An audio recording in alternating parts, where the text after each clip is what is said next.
Hey, it's Maximo and welcome to Maximo's Travels. It's our second full day in Okinawa and it's a wet and wild one. We were freaked out over breakfast as everyone's phone sang out in an emergency alert warning us of torrential rain and potential landslides. After assessing the situation, we decided to catch a taxi to our first destination, the former Japanese Naval headquarters.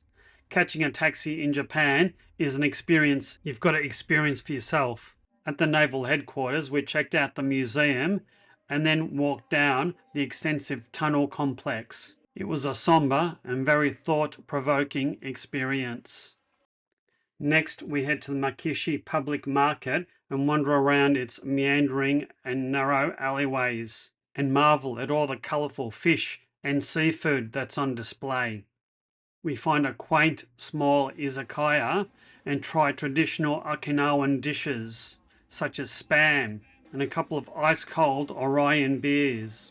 Later that evening we go out for dinner and drinks at the sake laboratory and have one of the best dining experiences that we've had for years. Join me on this not to be missed cultural experience.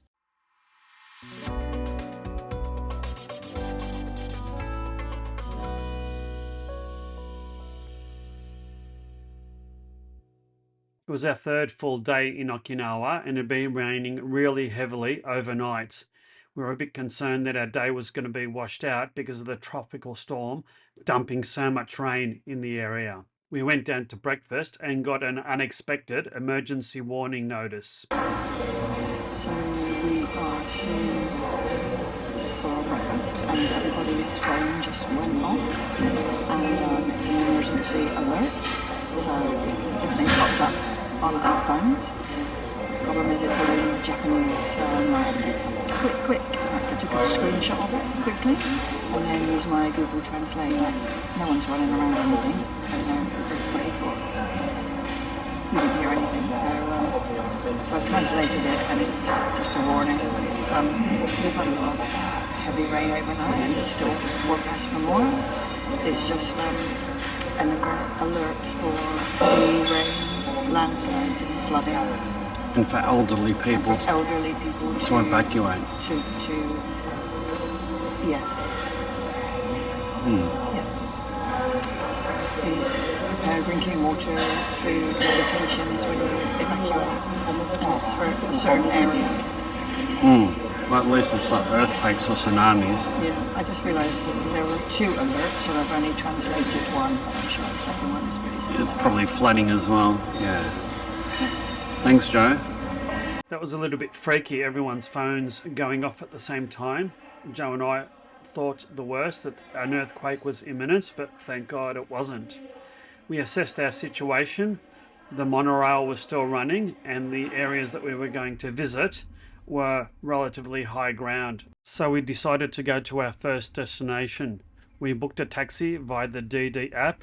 The taxi ride only cost 1,400 yen, or roughly 14 Australian dollars, to travel 3.5 kilometres and 10 minutes to our destination, which is the former Japanese naval underground headquarters that was used during World War II.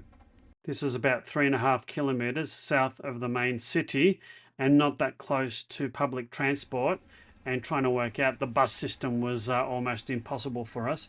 So the taxi was the easiest way to get to our destination. We were dropped off at a destination that was high on a hill, quite counterintuitive to a naval base. The place was a bit, nondescript. I thought that we'd been dropped off at the wrong place because I'd got the destination incorrect on the DD app. Now this very nondescript looking building is the entrance to the Japanese naval headquarters.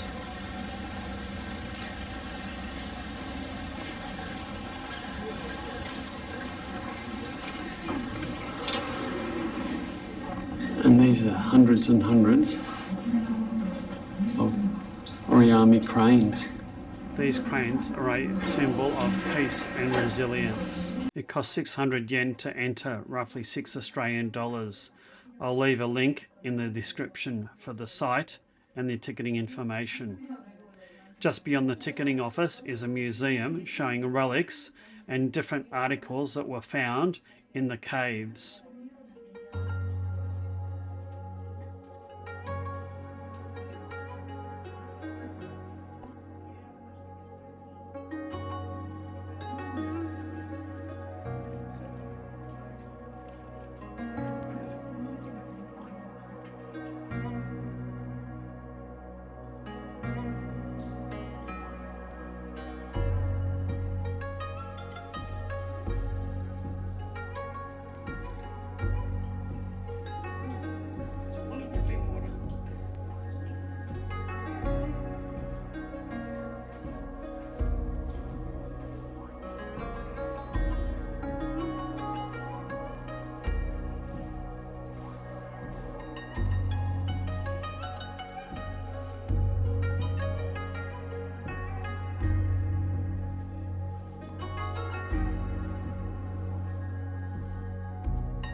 Where we're going to the operations room. This is it. This is it. And a plaster covering. Plaster.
Petty officer's room.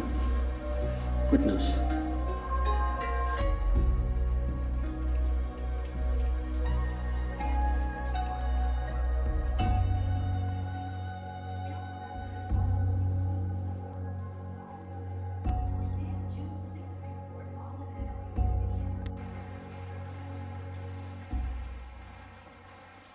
Only a small part of the tunnel system has been restored and open for the public. The visit was a very, very somber one. To think that tens of thousands of Allied and Japanese troops died in and around these tunnels is quite thought-provoking and really tells to the futility of war. We made it outside into the fresh air and it was still raining quite heavily. We decided to order a taxi via the DD app and go to the nearest monorail station. We only had to wait a couple of minutes for our taxi to arrive. The taxi fare was only 900 yen or $9 to the nearest monorail station. If you're in Japan, you definitely should try a Japanese taxi. They're unique cultural affairs. This one had lace on the seats and a TV screen showing ads, and some of the ads were quite strange. Another feature of the taxis are that the doors, the passenger doors, are self-opening and self-closing. We drove about 1 kilometre in the taxi to Aruku station and rode the monorail for 6 stops until we got off at Makishi station. Our destination was the Makishi public market. This was located at the top end of the Kokusai Dori shopping street where we'd been the day before. By this stage, it had really started bucketing down. We started walking through the back streets of the area, admiring all the little shops, cafes and restaurants, until we found the covered streets leading to the public market.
started raining cats and dogs, and we sought refuge in a nearby Starbucks.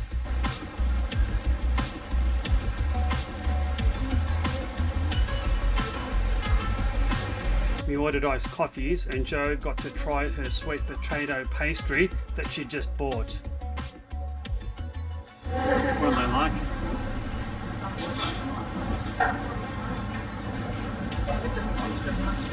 Doesn't it? It's supposed to be like sweet potato. Not much of anything. Didn't like my dragon fruit for breakfast. Typical Japanese sweet, it's not. Not very sweet.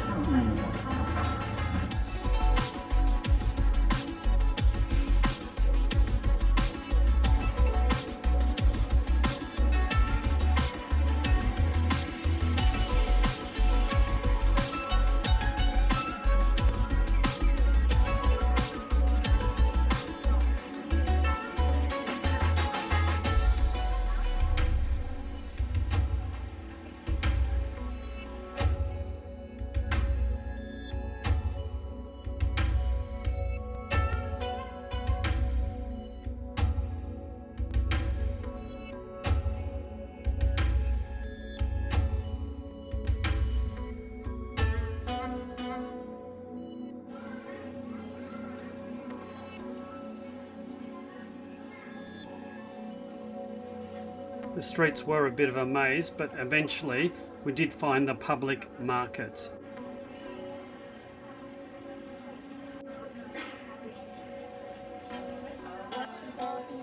I don't think I've ever seen as broad a range of fish and seafood in any market that I've ever been to. And the colours were absolutely spectacular, with the locally caught tropical fish being all sorts of vivid, spectacular colours. The variety, size and freshness of the seafood was spectacular. I'd never seen so much of it, and most of it was still alive and kept in water in tanks. You had the option of buying your fish and seafood from the market, taking it upstairs and having one of the restaurants expertly prepare the seafood and fish for you. It's such a pity that I was allergic to most of this seafood. There were also many other types of food available at the market, including dried seafood, fish, as well as meats, fruits and vegetables. I spent about an hour wandering around all the different stalls at this market. It was truly fascinating and not to be missed. We left the market and continued walking around the maze of streets surrounding it. Ooh. Sushi.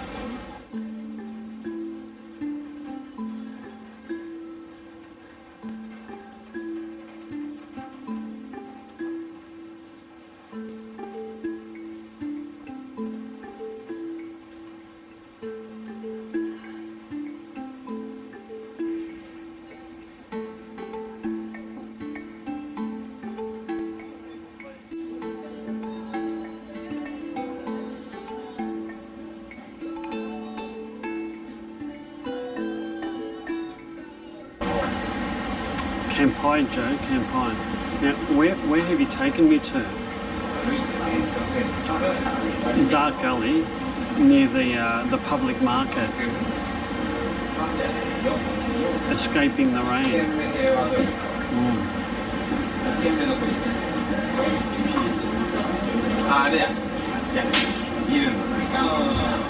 A few moments later. That's my spam and egg. They do like their spam here in Okinawa, don't they?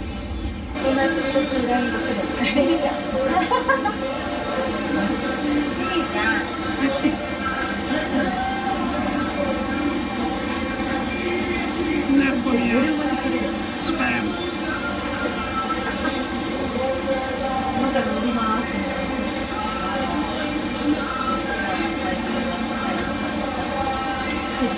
That's spam.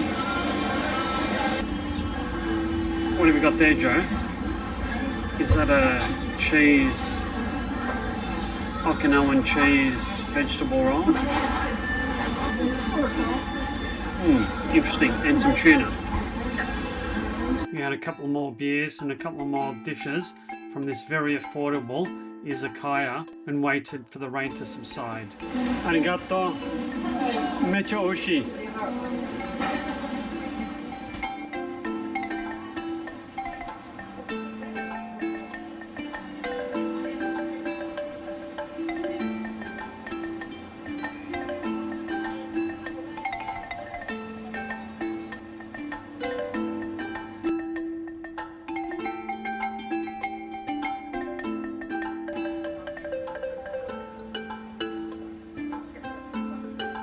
These streets really remind me of some sort of science fiction dystopian future where it's all like grungy and it's always raining. I'm sure there was maybe a Bruce Willis film that was like this. This is definitely what it feels like.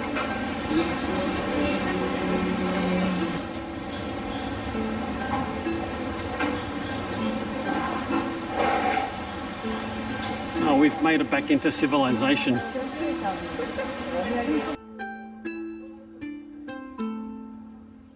That was certainly a rich, if grungy, cultural experience walking through all those back streets. The weather wasn't getting any better, so we decided to slowly make our way back to the monorail station and our hotel. We were destined to come back here a few nights later and check out the area at night with all its different neon signs and nightlife, which was a totally different feel and vibe than it was during the day. Later that night. We dried off and had a rest at our hotel. After a couple of hours, we headed off for dinner. We decided to go to the Kimoji area of Naha. This is 2 monorail stops away from our hotel. We were going for dinner and drinks to the sake laboratory. Along the way, we passed many different restaurants and Japanese eateries. Blue Seal ice cream. Right, There's Blue Seal ice cream in Okinawan donuts. right. That there. That's a bit weird. Oh yeah. Are we that adventurous? Yeah, that's Izakaya. Yeah. Yeah, Yeah. it's got to be. Right. Yeah. Look at this. Kushionote.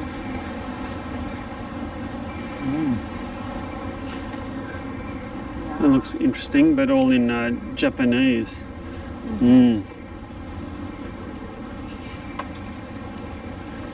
It does look nice, doesn't it?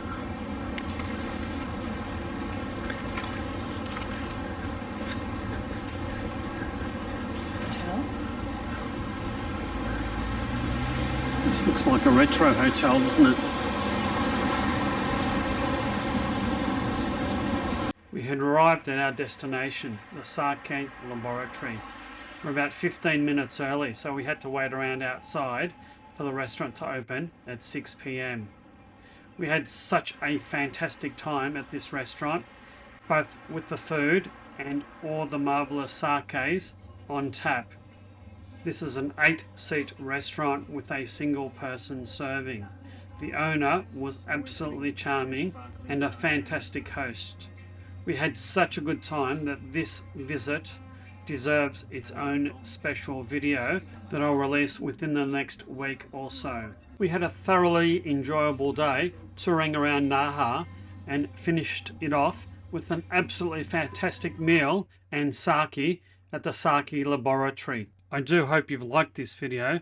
If so, please consider hitting that like and subscribe button. Hit that notify bell so you'll never miss another upcoming video. If you'd like to support my channel, please consider buying me a coffee or hit that super thanks button. And until my next video highlighting my superb trip to Okinawa, you take care and bye now.